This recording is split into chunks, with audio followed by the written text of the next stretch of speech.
ఈరోజు మండల కేంద్రమైన పిచ్చాటూరులో సుపరిపాలనలో తొలి అడుగు కార్యక్రమం జరిగింది.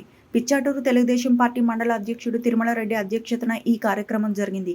ఈ కార్యక్రమంలో సత్తివేడు తెలుగుదేశం పార్టీ నియోజకవర్గ సమన్వయకర్త కోరపాటి శంకర్రెడ్డి ఈ కార్యక్రమంలో పాల్గొన్నారు. ఈ కార్యక్రమంలో కోరపాటి శంకర్రెడ్డి మాట్లాడుతూ ముఖ్యమంత్రి చంద్రబాబు నాయుడు అద్భుతమైన పథకాలను ప్రవేశపెట్టి అమలు చేస్తున్నారని కొనియాడారు.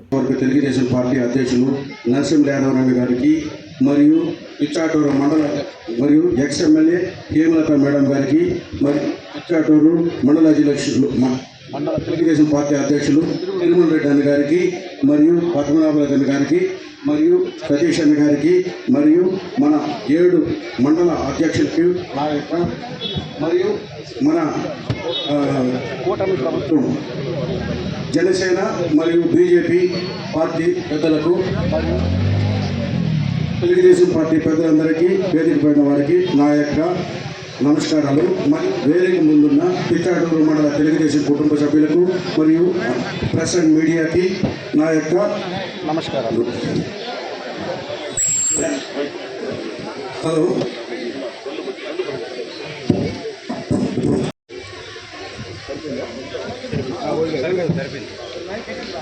హలో హలో హలో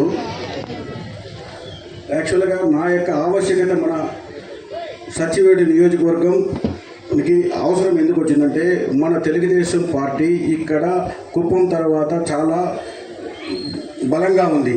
అయినా ఇక్కడ చిన్న చిన్న సమస్యల వల్ల మన గ్రూపు తగాదాల వల్ల మనము చాలా బలహీనంగా కనబడుతున్నాం. దీన్నన్నింటినీ సార్ట్అవుట్ చేసి ఒక వేదిక మీద తీసుకురావడానికే నన్ను పెద్దలు మన శ్రీ నారా చంద్రబాబు నాయుడు సారు ఇక్కడికి సత్తివేడు నియోజకవర్గానికి పంపించారు. ఎందుకంటే నాది కూడా సత్తివేడు నియోజకవర్గము, సత్తివేడు నియోజకవర్గంలో సత్తివేడు మండలమును సంబంధించిన వ్యక్తిని.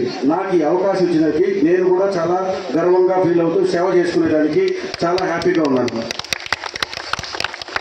సో ఇప్పుడు మనము అందరము తెలుగుదేశం పార్టీ కుటుంబ సభ్యులందరము అన్ని గ్రూపులు వదిలి కలిసికట్టుగా పనిచేసి ఒక తాటి మీదకి వచ్చి తెలుగుదేశం పార్టీని ముందుకు తీసుకుపోవాలని నేను మనస్ఫూర్తిగా రిక్వెస్ట్ చేస్తున్నాను. మరియు ఈరోజు సుపరిపాలనలో తొలి అడుగు మనకు గత 1 సంవత్సరము ఏమేమి డెవలప్మెంట్ ఏమేమి పథకాలు ఇచ్చారో ప్రతి ఇంటికి వెళ్ళి వాళ్ళ యొక్క ఫీడ్బ్యాక్ తీసుకొని వాళ్ళకి ఏదైనా పథకాలు అందకుండా ఉంటే దాన్ని ఆన్లైన్లో అప్లోడ్ చేస్తే ఇమీడియట్గా పార్టీ ఆఫీస్ నుంచి దాన్ని మళ్ళీ రెఫర్ చేసి వాళ్ళ పథకాలు అందేది చేయడం కోసమే మన యొక్క ప్రీత ముఖ్యమంత్రి వర్యులు శ్రీ నారా చంద్రబాబు నాయుడు సారు ఈ యొక్క సుపరిపాలనలో తొలి ప్రవేశపెట్టారు. కాబట్టి మన యొక్క బూత్ ఇన్ఛార్జీలు, క్లస్టర్ ఇన్ఛార్జీలు మరియు మన గ్రామ కమిటీ అధ్యక్షులు, పార్టీ అధ్యక్షులు అందరూ ఈ యొక్క ప్రోగ్రామ్ని ప్రజల వద్దకు తీసుకెళ్లి వాళ్ళ యొక్క ఫీడ్బ్యాక్ తీసుకుని అప్లోడ్ చేయాలని నేను మనస్ఫూర్తిగా కోరుకుంటున్నాను. మరియు మన యొక్క పార్లమెంట్లో మన తొలి స్థానంలో ఉండాలి ఈ ఫీడ్బ్యాక్లో. అప్పుడే మన సార్ కూడా మనందరినీ తెలుగుదేశం పార్టీ సత్తివేడు నియోజకవర్గంలో అందరూ ఏకమయ్యారనే ఒక ఫీలింగ్ వస్తుంది. సో దయ ఉంచి అందరూ కష్టపడి పనిచేయాలని కోరుతున్నాను. ఇక్కడ నేను ఏ ఒక్క వర్గానికి సంబంధించిన వాడు కాదు, కానీ అందరికీ సంబంధించిన వాడు. ఏ ఒక్క సమస్య వచ్చి చెప్పినా కూడా నా వరకైనంత వరకు నేను కృషి చేసి మన చంద్రబాబు నాయుడు సార్ గారి దృష్టికి తీసుకెళ్లి డెవలప్మెంట్ వైజ్ కూడా నా వంతు కృషి నేను చేస్తాను. ఖచ్చితంగా మీరు ఎవరు ఎటువంటి ఇది ఉంచుకోవద్దు, అనుమానాలు అవసరం లేదు. ఏదో ఒక వర్గానికి సంబంధించిన వాడు, ఏదో ఒక గ్రూప్కి సంబంధించిన వాడిని. ఇప్పుడు నేను కొత్తగా వచ్చాను, కొందరు ఎవరైనా మిస్ అయ్యొచ్చు. మిస్ అయిన నెక్స్ట్ ప్రతి మండలానికి వెళ్ళి అందరితో కలుపుకొని అందరినీ పరిచయం చేసుకొని ప్రతి ఒక్కరికి తగిన గౌరవిస్తూ ఆ మండలానికి కావాల్సిన అవసరాలు ఏదున్నా కూడా నేను మన ముఖ్యమంత్రి వారి దృష్టికి తీసుకెళ్లి పార్టీ పెద్దల దృష్టికి తీసుకెళ్లి ఖచ్చితంగా నా వద్ద కృషి చేస్తానని నేను మీ అందరికీ మనవి చేస్తున్నాను. సో జై తెలుగుదేశం, జై చంద్రబాబు నాయుడు, జై లోకేష్ అన్న. రాష్ట్ర వ్యాప్తంగా మా నాయకులందరూ కూడా ప్రతి ఇంటికి వెళ్ళి వారికి తెలియజెప్పి వారు చెప్పే సూచనలు సలహాలు తీసుకొని రాబోయే రోజుల్లో పరిపాలన వాళ్ళు ఏదైతే ఆకాంక్షిస్తూ ఉన్నారో, ఏదైతే కోరుకుంటూ ఉన్నారో రాబోయే 4 సంవత్సరాలు కూడా వాళ్ళ ఆకాంక్షలు అనుగుణంగా పరిపాలన కొనసాగుతుందని కూడా ఈ సందర్భంగా కూడా అందరికీ హామీ ఇస్తూ ఈ నియోజకవర్గానికి ఉన్న దీంట్లో మొన్ననే ఏదైతే మన శంకర్రెడ్డి గారిని కోఆర్డినేటర్గా నియమించడం జరిగింది.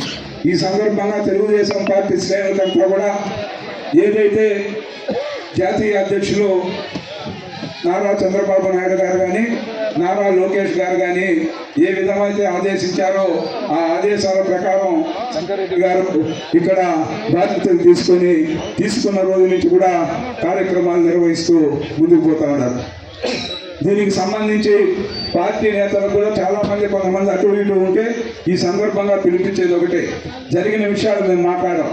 కాబట్టి పార్టీ జెండా మోసిన వ్యక్తులు, పార్టీ నాయకులు, కార్యకర్తలు అందరూ కూడా ఒక వ్యక్తిని పెట్టినాక నియోజకవర్గానికి అతనితో నడవడం మన బాధ్యత. పార్టీ నాయకులు కానీ, కార్యకర్తలు కానీ, పార్టీ పదవుల్లో ఉన్న వాళ్ళు కానీ, రేపు ఇచ్చేసే వాళ్ళు కానీ ఈరోజు ఈ సందర్భంగా శంకరెడ్డి గారికి కూడా నేను చెప్పేది ఏమంటే, ఈ యొక్క నియోజకవర్గంలో ఎంతో మంది కార్యకర్తలు, నాయకులు పార్టీ కోసం అవేర్నెస్లో శ్రమించి వాళ్ళ జోబుల్లో డబ్బులు ఖర్చు పెట్టుకొని ఎంతో కష్టపడి పార్టీ కోసం జెండా మోసిన కార్యకర్తలంతా ఈ నియోజకవర్గాల్లో అన్ని మండలాల్లో కూడా ఉన్నారు. వారికి రాబోయే రోజుల్లో ఏదైతే స్థానిక సంస్థల ఎన్నికల్లో ఎంపీటీసీ కానీ, జెడ్పీటీసీ కానీ, అదే కానీ వార్డు మెంబర్స్గా కానీ, అదేవిధంగా నామినేటెడ్ పోస్టులు కూడా కొన్ని మొన్ననే లిస్టు అందజేయడం జరిగింది శంకరెడ్డి గారికి. వాటిని కూడా ఏ విధంగా పూర్తి చేయాలో కష్టపడిన కార్యకర్తలకు న్యాయం చేసే దిశగా ఒక ప్రణాళికాబద్ధంగా ముందుకెళ్లాలని కూడా తెలియజేస్తూ, అదేవిధంగా ఏదైతే పార్టీలో ఎవరైనా రావాలనుకునే వాళ్ళ కొత్త వ్యక్తులని ఇంకా సేవ చేయాలి ఈ రాష్ట్రానికి అన్న వ్యక్తులు ఎవరైనా ఉంటే కూడా ఈ సందర్భంగా కూడా అందరినీ ఆహ్వానిస్తాను. ఎవరు వచ్చినా కూడా ఈ రాష్ట్ర అభివృద్ధి కోసం చంద్రబాబు నాయుడు గారితో కలిసి పనిచేయాలని దృక్పథం ఉన్న వ్యక్తులు వచ్చి ఈ పార్టీ 1 సంవత్సరం పరిపాలన చూశారు మీరు. రాబోయే రోజుల్లో ఈ పార్టీకి మీరందరూ అండదండలు అందజేయాలని కూడా కోరుకుంటూ, ఈరోజు తిరుపతికి సంబంధించి మొన్న చంద్రబాబు నాయుడు గారు తిరుపతి పర్యటనలో చెప్పారు. మీరందరూ కూడా టీవీల ద్వారా, పత్రికల ద్వారా చూశారు. ఈ గడ్డపైన ఈ జిల్లాలో పుట్టిన నేను ఇక్కడున్న రైతాంగానికి కానీ, ఇక్కడున్న రైతాంగానికి కానీ, అదే యువతకు కానీ, అదేవిధంగా వివిధ దీనికి సంబంధించిన వారిని నా యొక్క పుట్టిన ఈ గడ్డకు న్యాయం చేసే దిశగా రాబోయే 4 సంవత్సరాల కాలంలో అనేక కార్యక్రమాలు చేసి ఈ ఉమ్మడి జిల్లాను రాష్ట్రంలోనే ప్రప్రదంగా కూడా ఇది నెంబర్ 1 స్థాయికి ఎదిగేటట్టు అన్ని రంగాలలో కూడా అభివృద్ధి జరిగేటట్టు నేను కృషి చేస్తానని చంద్రబాబు నాయుడు గారు చెప్పిన దానికి